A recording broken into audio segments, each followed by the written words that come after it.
Olá, bem-vindas e bem-vindos. Vamos dar continuidade à nossa aula sobre os projetos de ciência cidadã com polinizadores e com abelhas. E nesse vídeo a gente vai falar especificamente do protocolo FitCount. Esse protocolo foi desenvolvido no exterior pelo grupo do Reino Unido chamado POMS, esse aqui que é o esquema de monitoramento de polinizadores do Reino Unido. E esse protocolo foi desenvolvido por pesquisadores de lá, adaptado para um aplicativo de celular e dentro do projeto Surpass foi trazido para o Brasil. Aqui no Brasil a nossa equipe então estudou esse protocolo, adaptou para a nossa biodiversidade brasileira e fez a tradução do inglês para o português. Então agora a gente tem esse protocolo disponível em português e adaptado para o Brasil. Foi isso que o nosso projeto fez. E o que significa FitCount, né, esse nome em inglês? FitCount, então, é uma sigla para Flower Insect Timed Counts, e a gente traduziu para contagem cronometrada de visitantes florais. Então, vocês podem perceber aqui que a gente até mudou um pouquinho o nome, né? O nome original era sobre as interações insetos e flores, né? Então, Flower Insect. E aqui a gente está considerando outros visitantes florais além dos insetos, né? Então, a gente já falou isso um pouquinho no vídeo anterior, que existem polinizadores que não são insetos, né? E aqui a gente resolveu fazer esse monitoramento, incluindo todos os grupos de polinizadores que a gente acreditava importante aqui para o nosso país. E outro detalhe, antes da gente começar com a parte mais prática, é que a gente está usando esse termo visitantes florais e não polinizadores. Isso é um cuidado conceitual, porque a gente não pode pensar que todo organismo que vai até uma flor, interage com aquela flor, está polinizando efetivamente. Então, alguns organismos fazem essa visita, coletam os recursos, mas não fazem a transferência efetiva do pólen. E isso não é então considerado polinização. Como a gente não tem certeza qual visita resulta em polinização ou não, a gente usa o termo visitantes florais. Então a gente consegue ter certeza que ali ocorreu uma visita e que essa visita de interação do animal com a flor da planta tem o potencial para resultar em polinização. Assim, a gente não faz nenhuma aproximação, a gente fala tudo bem corretamente e fica bem certinho com os conceitos. Então, a gente está fazendo esse pequeno detalhamento aqui para explicar esses termos que a gente vai utilizar ao longo da nossa aula, ok? Então, essa é a história do FitCount. E aqui a gente traz um pouquinho das páginas do aplicativo que a gente vai ter. Então, se vocês entrarem no celular nas lojas de aplicativo e colocarem FitCount, vocês conseguem baixar esse aplicativo. Vocês podem escolher o país, né? Aqui ele existe para vários países, né? Ele já está sendo adaptado para vários países. Você faz o seu cadastro, você pode colocar que você quer utilizar o aplicativo em português, né? Se você selecionar o Brasil, você vai utilizar a versão que a gente fez aqui para o país, né? Você responde uma série de perguntinhas, é algo bem rápido e nada muito detalhado, né? Apenas para você fazer o seu cadastro e poder utilizar o aplicativo e submeter os dados. Então, como funciona o protocolo do FitCount? A gente vai passar aqui um passo a passo detalhado de como fazer e quais são os cuidados para se executar esse protocolo. Aqui eu vou ser bem detalhada para a gente passar por todos os passos e depois a gente discute um pouquinho como ele pode ser adaptado para o contexto escolar, né? Que é o que a gente quer tanto discutir aqui nesse curso. Então, começando, você vai fazer o FitCount, né, esse protocolo, em um dia que o tempo está bom. Então, não adianta fazer num tempo chuvoso, num tempo muito frio de inverno, que vai ser muito difícil contabilizar os polinizadores, vai ser difícil para ir a campo também fazer essa observação, né? Dias frios, assim, você pode fazer o protocolo, né? Não é que você não possa fazer, mas tem alguns dias que realmente não são propícios para a observação dos polinizadores, né? Então, é bom fazer nesses dias que são mais propícios. Você vai escolher uma planta-alvo que tenha flores, né? Então, você tem que ir em algum local e selecionar dentre as espécies que tem ali aquelas que têm flores, né? Porque o que a gente vai observar são as interações dos animais com as flores. E aí no aplicativo você marca a localização exata no mapa que vai ter ali. Então ele tem uma função que através do GPS, né, dos satélites, você consegue marcar exatamente a posição do local onde você vai fazer esse registro. Isso é bem importante para a gente saber aonde que isso foi feito, né, e quais são as características daquele local. Então vai ser diferente se eu fizer aqui em São Paulo, no centro da cidade, do que eu fizer perto da Cantareira, numa área bastante vegetada, né? Então é importante, quanto mais preciso essa localização, melhor. O aplicativo já faz isso de forma bastante precisa, utilizando as funcionalidades do próprio celular, mas ele também permite que você coloque isso manualmente. Então você pode ir utilizando o zoom do mapinha e selecionar o lugar que você está. E aí você precisa ser cuidadoso e bastante preciso. E você também vai caracterizar esse ambiente. É um ambiente de floresta, é um ambiente de parque, de praça urbana. Então tem algumas opções para você caracterizar o tipo de ambiente que você fez esse fit count. Feito isso, então você vai marcar um quadrante de 50 por 50 centímetros. Então aqui a gente utiliza essa régua que tem essas medidas já certinhas, né? Você pode fazer isso com um fio, delimitando a área com alguns preguinhos. Você pode fazer um quadrante de cano de PVC.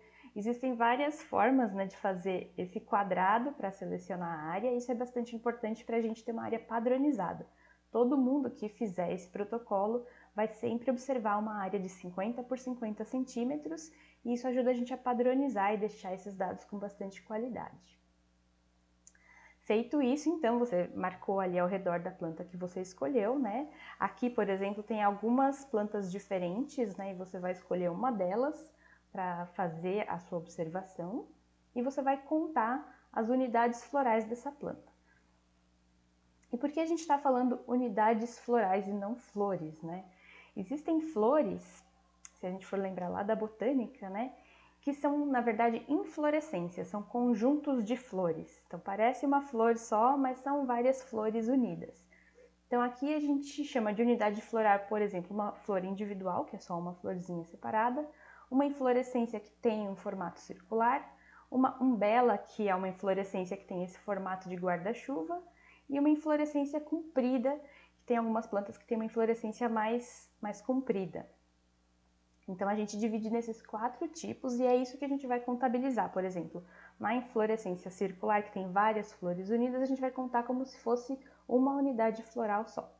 Então aqui a gente vai detalhar um pouco mais para ficar mais claro. Então aqui é um exemplo de inflorescência circular.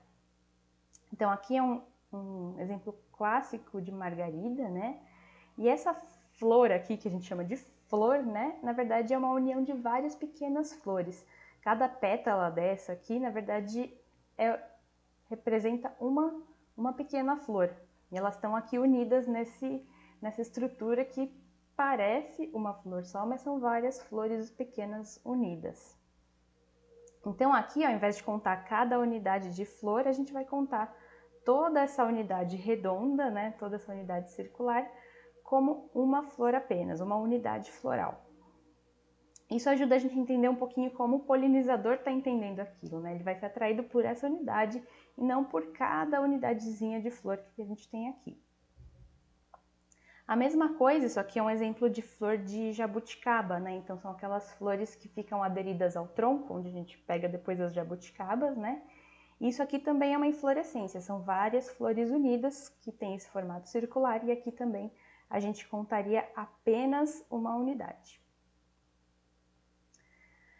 Por outro lado, a gente tem as flores que são individuais, então é uma flor apenas, né? Esse exemplo bem clássico aqui dos trevos, então pode ter essa flor amarela ou uma flor mais lilás, e a gente vai contar cada uma separadamente.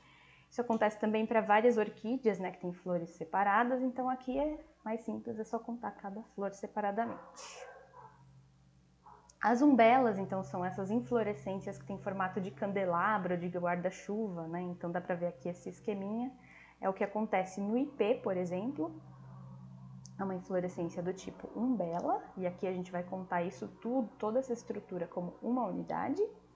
E aqui é uma flor de algumas ervinhas que tem esse formato também. Então, por exemplo, flor de salsinha, flor de cenoura tem esse formato. Aqui também a gente conta isso aqui como uma unidade. Não vai contar cada florzinha separada. E por fim a gente tem as inflorescências compridas. Aqui é um exemplo do manjericão, então aqui a gente tem essa estrutura comprida com várias flores, né? Um conjunto de flores em uma inflorescência. A gente vai contar também todas essas espigas como uma unidade, né? Então aqui tem uma unidade, aqui do lado vai ter outra. E um outro exemplo é o do antúrio. Então os antúrios têm essas flores, que a gente chama de flores, né? Mas são inflorescências, que tem essa estrutura compridinha, né? O espádice, e essa estrutura maior que é a espata. Isso aqui, essa parte central, são várias florzinhas fundidas. Então isso aqui é uma inflorescência também, e a gente vai contar isso como uma unidade. A gente não vai contar cada pequena flor dentro dessa inflorescência. A gente conta toda essa estrutura como uma unidade floral. E aí no nosso aplicativo a gente vai ter algumas opções para identificar essa planta, né? Então você vai escolher aqui uma das plantas que a gente tem no aplicativo. A gente tem 17 opções,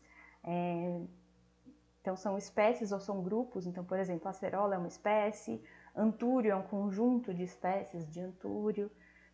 Você pode selecionar então algumas dessas que já estão aqui com uma foto representando, ou você pode colocar a opção outro e colocar qual planta que você está observando, colocar o nome se você souber. Você também envia uma foto dessa planta para a gente ter isso registrado e depois poder confirmar qual planta que foi observada. Então, feito isso, o próximo passo é contar os visitantes florais que vão visitar as flores que você está observando por 10 minutos. Esse tempo também é padronizado para a gente fazer esse protocolo de forma uniforme em todos os lugares, né? Então todo mundo faz essa contagem em uma área padronizada e por um tempo padronizado. Com isso a gente consegue um monitoramento robusto e que pode ser comparado entre os diferentes lugares, né? Então, fazendo aqui em São Paulo e no Espírito Santo da mesma forma, a gente consegue comparar esses resultados. Dentro do possível, né, a gente pede que cada indivíduo que visita as flores seja contado apenas uma vez. Então é muito comum, durante as visitas dos polinizadores, por exemplo, uma abelha visita uma flor, depois visita a flor que está do lado, a flor que está do lado. É importante tentar contar essa abelha apenas uma vez, né?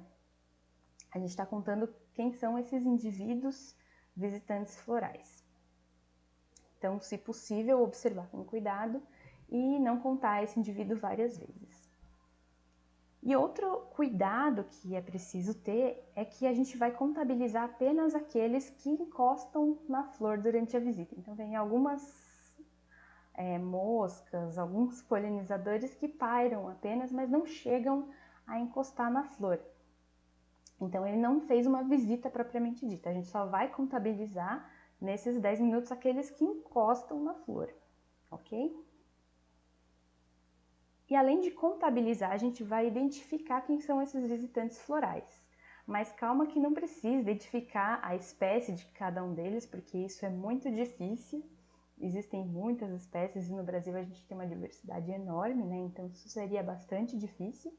Até quem é especialista tem dificuldade em fazer isso. Então o que a gente faz aqui é caracterizar esses visitantes florais em grupos. Então morcegos, beija-flores, abelhas das orquídeas. Não precisa saber a espécie, precisa saber o jeitão desse visitante floral e caracterizar dentro desses grupos. Então aqui a gente vai passar por cada um deles para entender um pouco das características e como fazer essa identificação. Isso é bastante legal para a gente conseguir entender quem são esses polinizadores, né? Saber as características desses animais, aprender um pouquinho a identificar esses grupos. Então a gente começa aqui pela abelha melífera, essa já famosa que vocês já conhecem, né? Chamadas de abelhas europeias ou africanizadas. Uma característica bastante fácil de ver é que elas ficam com a antena dobradinha aqui, né? Formando um cotovelo. Então aqui dá para ver na foto, né? E ela tem aquelas listras características no abdômen. Algumas podem ser mais escuras, mais claras, mas geralmente é fácil de ver essas listras. Elas têm esse tamanho característico, são mais fáceis de identificar. Outro tipo de abelha que a gente tem é a abelha das orquídeas, então são aquelas que têm uma cor metalizada, elas podem ser verdes, podem ser azuis, tem algumas violeta, e tem esse padrão bastante característico. Elas são grandes, são robustas, algumas podem ser pretas, e elas têm esse abdômen aqui com algumas cerdas mais laranjas, amareladas, e aqui tem uma parte metalizada também, então ela ainda apresenta essa característica de corpo metalizado, mas numa parte específica do corpo. Elas voam bem rápido e elas têm essa característica de ter uma língua bem comprida, então aqui dá para ver tudo isso é a língua da abelha.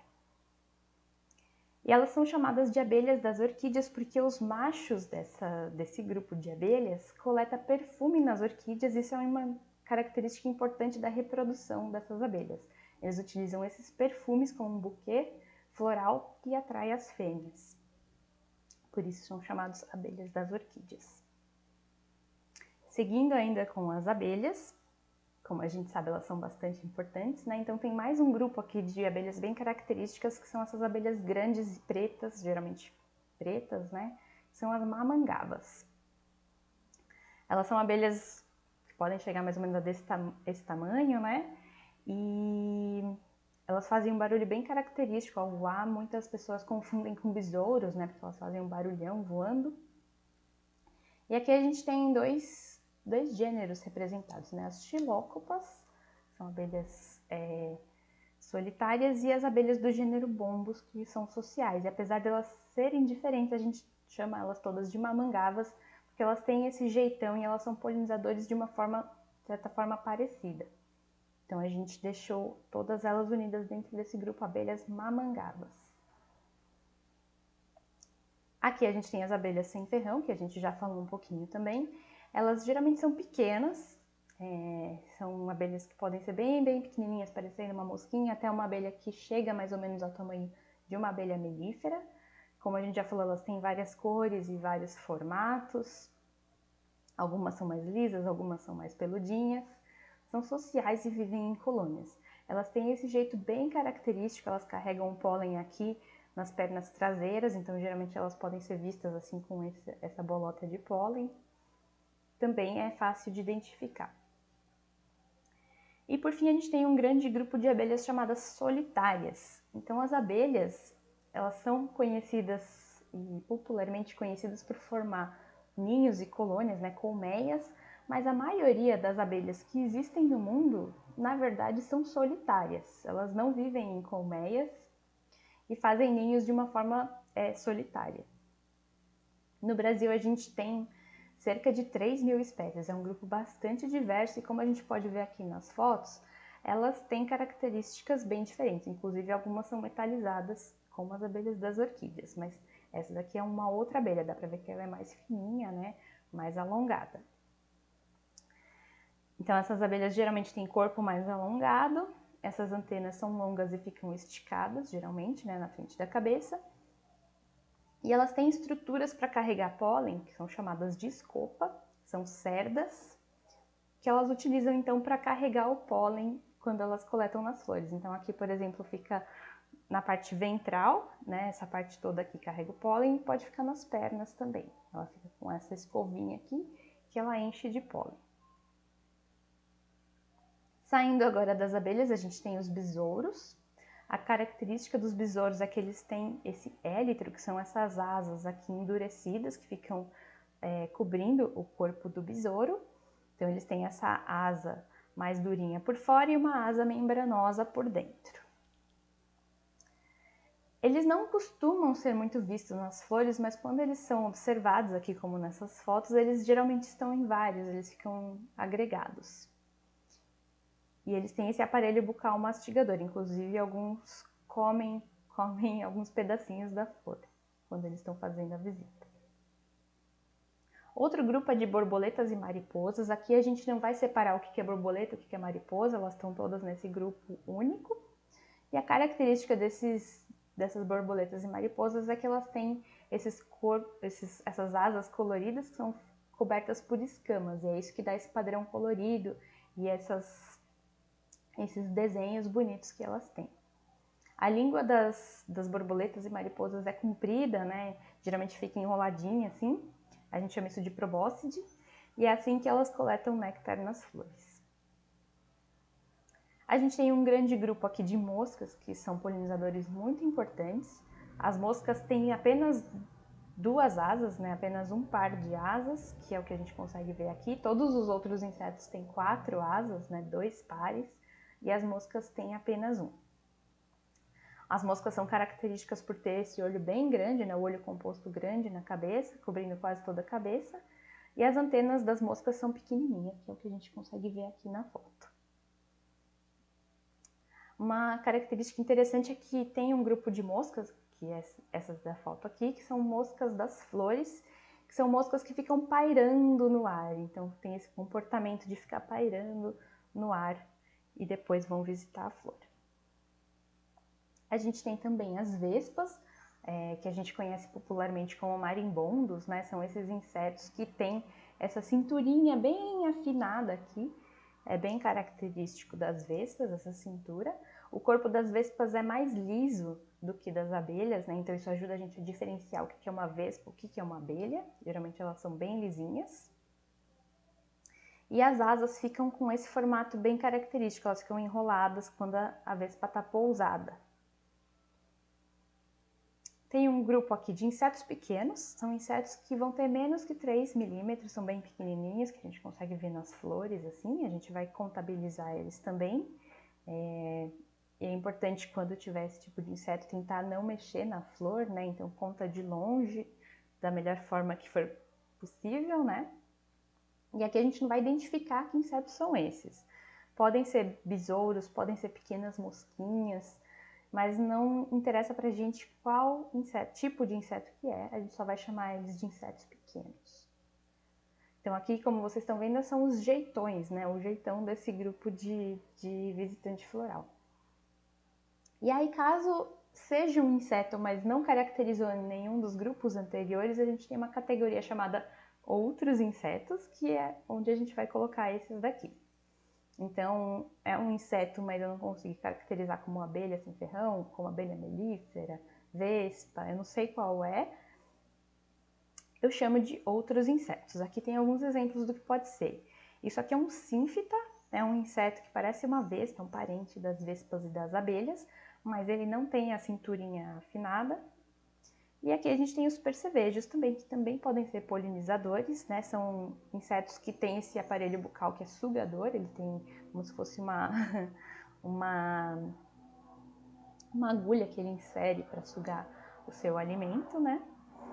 Eles não são tão frequentes, mas podem ser polinizadores. Então aqui a gente colocaria esses percevejos no grupo de outros insetos. E caso você não consiga identificar, mas sabe que é um inseto, coloca nessa categoria. A gente também tem os beija-flores, né, que são visitantes florais bem característicos, né? Beija-flores, né, eles já têm esse nome, são aves bem pequenas, que voam bem rápido, né? Eles têm esse metabolismo super acelerado. E eles geralmente vão ser encontrados polinizando flores que são bem características de beija-flor. Elas têm uma flor que forma um tubo, né? Onde ele insere o bico dele para pegar o néctar. E geralmente elas têm cor vermelha, laranja ou rosa. Geralmente, né? Então é importante a gente sempre falar que aqui a gente está falando de um quadro geral, porque sempre tem as exceções, né? Bom, continuando, a gente tem os morcegos. Os morcegos se alimentam em flores e a gente vai observar eles no crepúsculo ou durante a noite. Então, se você vai fazer um fit count de manhã, você não vai observar o morcego na flor, né? É mais difícil observar e eles vão se alimentar à noite. São flores bem características de visitação de morcego. Elas são grandes, elas geralmente são brancas, elas geralmente são bem perfumadas e isso ajuda a atrair os morcegos. Então, é um tipo de interação bem específico, mas se você quiser fazer um fit count à noite, por exemplo, se você tem uma pitaia, né, um cacto que dá aquela fruta pitaia, à noite você pode observar os morcegos, por exemplo. E caso você tenha visto uma visita e você não sabe o que é, não sabe se é um inseto que cabe naquela categoria outros insetos, você não sabe o que é, mas teve uma visita, é importante contabilizar ela também, né? A gente não pode simplesmente ignorar essa visita. Então tem uma categoria chamada não sei, que você vai marcar que teve uma visita, embora você não consiga identificar. Isso é bem importante porque aí a gente consegue ter um número total de visitas, ainda que a gente não saiba que grupo de visitante floral que foi que fez a visita. Feito isso por 10 minutos, então você vai fazer essa observação atentamente por 10 minutos, o aplicativo fica contando o tempo, então ele tem um cronômetro e aí ele vai pausar quando finalizar os 10 minutos.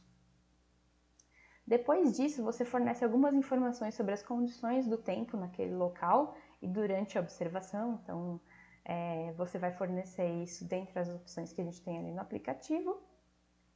E por fim, você envia o seu registro. Caso não tenha esse envio, depende da internet, né? Caso você não consiga ter conexão no momento, você pode salvar isso no seu cadastro, né? no aplicativo, e fazer o envio depois quando você tiver acesso à internet. Então fica tudo salvo ali e você não vai perder as suas informações.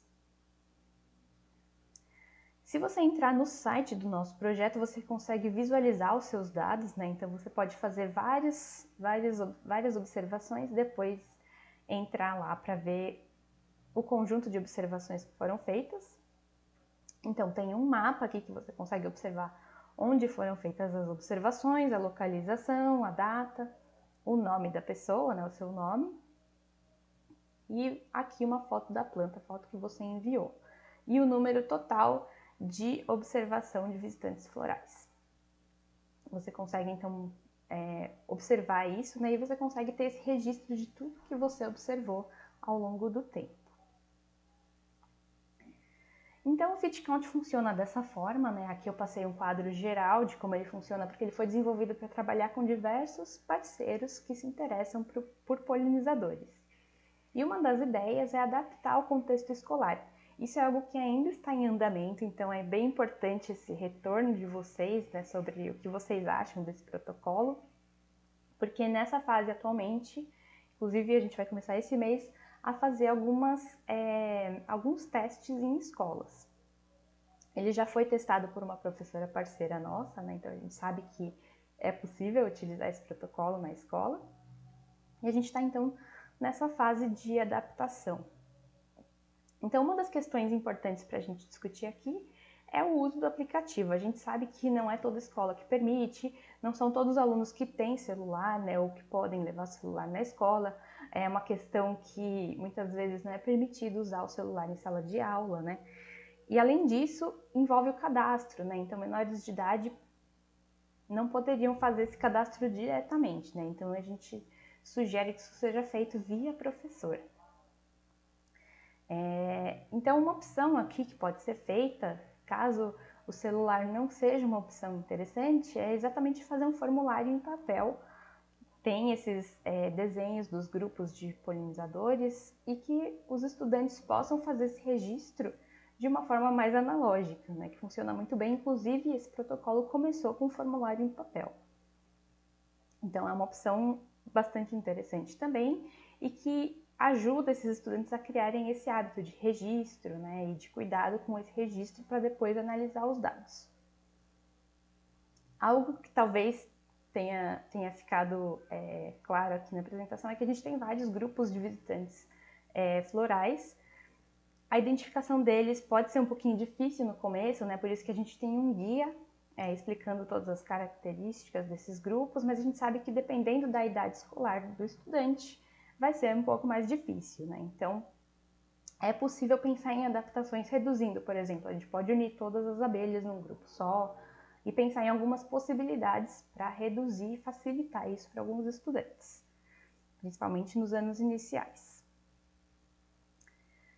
Outra questão é que aqui a gente tem um protocolo para um monitoramento em ampla escala, né? E a ideia é aplicar pelo Brasil todo, por várias escolas, né? Para a gente ter um banco de dados sendo alimentado e poder responder todas aquelas questões sobre os polinizadores. No entanto, é possível pensar em questões específicas para trabalhar com isso em sala de aula, né? É importante os estudantes entenderem o objetivo do que eles estão fazendo, né? Não só criar esse banco de dados. Então, por exemplo, associar isso ao levantamento dos visitantes florais de uma área específica, por exemplo, da praça perto da escola, da horta da escola, do jardim da escola. Então pode ser um levantamento daquele local e um monitoramento daquele local. Podem se escolher plantas específicas para identificar os polinizadores daquela planta, comparar diferentes plantas, comparar isso ao longo do tempo, né? Então, é possível, caso seja interesse do professor, fazer algo mais delimitado para trabalhar questões específicas e objetivos específicos com os estudantes, pensando em toda aquela questão de letramento científico para esses estudantes trabalharem durante a execução do projeto. E aqui, para a gente ter uma ideia do que dá para fazer também, esses são alguns resultados iniciais do nosso projeto. Então, a gente tem vários registros já na nossa base de dados, e os mais frequentes são para essas duas plantas, que é o manjericão e essa plantinha aqui, que é a falsa érica, bastante comum em jardinagem, né, que tem essas flores pequenininhas, rosinhas ou roxinhas. Então, aqui a gente tem 53 observações completas, né, para o manjericão, foram 459 visitas ao total, e para a falsa érica 33 observações, resultando em 163 visitas de polinizadores diferentes. E aqui nesse gráfico a gente vê os tipos de visitantes florais representados, dá para ver que o padrão deles é bastante diferente, né? Então aqui a gente já consegue comparar duas plantas diferentes e ver que os visitantes florais que visitam a falsa érica são diferentemente representados aqui no manjericão, né? Então o manjericão tem uma diversidade de visitantes florais, né? Cada cor aqui representa um tipo de visitante floral. A gente tem uma diversidade muito maior no manjericão. O manjericão atrai diferentes visitantes florais, enquanto a falsa érica atrai um número menor de grupos de visitantes florais. Então aqui a gente já consegue fazer algumas comparações. E é importante também pensar o que é possível trabalhar dentro do currículo, dentro da Base Nacional Comum Curricular, através desse protocolo, né? Então aqui são algumas ideias, claro, imagino que vocês tenham outras ideias enquanto a gente fazia a apresentação aqui, a gente pode conversar sobre isso, né? Mas aqui eu vou fazer só algumas pontuações do que é possível trabalhar como início de conversa, né? Então é possível trabalhar o conteúdo de ciências, então os objetivos relacionados aos seres vivos no ambiente, como a gente trabalha bastante com as plantas e com os visitantes florais, né? É possível trabalhar esses conceitos, características e desenvolvimento dos animais, então entender aqui os grupos de visitantes florais, né? A gente aprende a identificar cada um deles, diversidade de ecossistemas, então trabalhando com as plantas em diferentes ambientes, entender a polinização em diferentes ambientes, e também trabalhar as questões que a gente viu no vídeo anterior, né? Os impactos ambientais, a preservação da biodiversidade relacionados à polinização. E aí, passando para a geografia dentro das ciências humanas, é possível trabalhar outros objetivos, né? Então, relacionando localização, orientação e representação espacial, a gente tem o mapa, né? Então dá para trabalhar as representações cartográficas, trabalhar conteúdos relacionados a território, redes e urbanização. Então, trabalhando já com os conceitos de mudança, né, de uso do solo, impactos ambientais, e também as questões de transformação das paisagens naturais e antrópicas. Então, existe uma sobreposição aqui dentro do conteúdo de ciências e geografia, né, eles podem ser trabalhados em conjunto. Também é possível trabalhar as habilidades em matemática, então existe a quantificação, né, a contagem dos visitantes florais, existe a coleta e organização de informações, então isso é uma das habilidades trabalhadas dentro do conteúdo de matemática. Depois, com os resultados coletados, é possível trabalhar a leitura de tabelas e gráficos com esses resultados durante a análise. Trabalha também medidas de tempo, as operações simples, né? E o cálculo de porcentagens. Então, é possível trabalhar diferentes habilidades aqui durante a coleta e análise dos dados obtidos. E diferentes conteúdos de língua portuguesa, né? Então, aqui é possível trabalhar tanto no início com leitura, com escuta e também no final, durante a comunicação desses resultados. Isso vai depender, claro, de como essa sequência é apresentada para os estudantes, né? Como o professor pretende abordar isso, né? E que habilidades trabalhar. mas é possível trabalhar então com diferentes aspectos de comunicação e produção de textos, relato e exposição oral. E é importante então, durante a finalização desse projeto na escola, ter essa fase de comunicação dos resultados, e aí diferentes métodos podem ser utilizados. Imagino que vocês tenham outras ideias aqui de como trabalhar esses conteúdos. Aqui a gente queria trazer algumas ideias e inspirar através desse protocolo, né? Como eu falei, ele está em fase de adaptação para as escolas, então sugestões são muito bem-vindas. E que vocês se inspirem então com esse conteúdo e com esse protocolo, com ideias para levar esse tema e esse protocolo para as escolas. Agradeço, e no próximo vídeo então a gente vai falar sobre outro protocolo de ciência cidadã. Até lá!